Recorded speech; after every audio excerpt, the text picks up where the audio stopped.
دور ایک نظام شمسی اور ایک لاجواب دریافت، ایک ایسا سیارہ جو زمین سے مماثلت رکھتا ہے۔ امریکی خلائی ادارے ناسا نے ایسے ہی سیارے کی تصوراتی تصاویر جاری کی ہیں جس پر زندگی کا امکان موجود ہے۔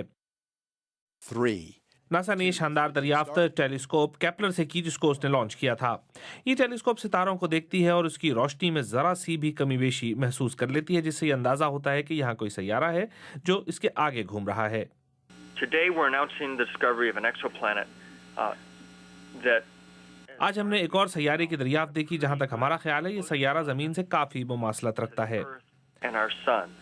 ہماری دنیا سے مماثلت رکھنے والے سیاروں کی تلاش میں یہ دریافت ایک اہم سنگ میل ہے۔ یہ زمین سے 60% بڑا سیارہ ہے جو اپنے ستارے کے گرد 385 دنوں میں چکر لگاتا ہے، جو زمین کے سورج کے گرد چکر سے تھوڑا سا زیادہ ہے۔ یہ تقریباً 1 ارب سال پرانا ہے، جس کا مطلب یہ ہے کہ یہاں زندگی کے آثار پنپنے کے لیے کافی وقت تھا۔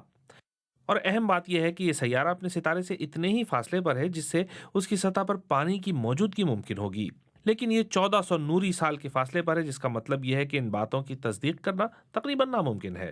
Well, the biggest question out there is, are we alone in... سب سے اہم سوال یہ ہے کہ کیا ہم اس کائنات میں اکیلے ہیں؟ اب تک ہمیں صرف ایک جگہ کے بارے میں معلوم ہے جہاں زندگی ہے، اور وہ ہے یہ زمین۔ تو اگر آپ کو کہیں زندگی کے بارے میں معلوم کرنا ہو تو آپ کیا کریں گے؟ آپ ایسی جگہ ڈھونڈیں گے، اور ہم نے وہی کیا ہے۔ گزشتہ ہفتے ہی ناسا نے ہمارے نظام شمسی کے کنارے پر گھومتے ہوئے چھوٹے سیارے پلوٹو کی حیران کن تصاویر شائع کی تھیں، اور اب کائنات کے بہت اندر ایک یہ نئی دریافت ہوئی ہے جو کہ ایک ایسے سیارے کے بارے میں ہے جو زمین جیسا ہے۔ ہو سکتا ہے وہاں اور بھی ایسے سیارے موجود ہوں، اور ہم مزید جتنی کوشش کریں گے اتنے ہی حیران کن نتائج دریافت کے منتظر ہوں گے۔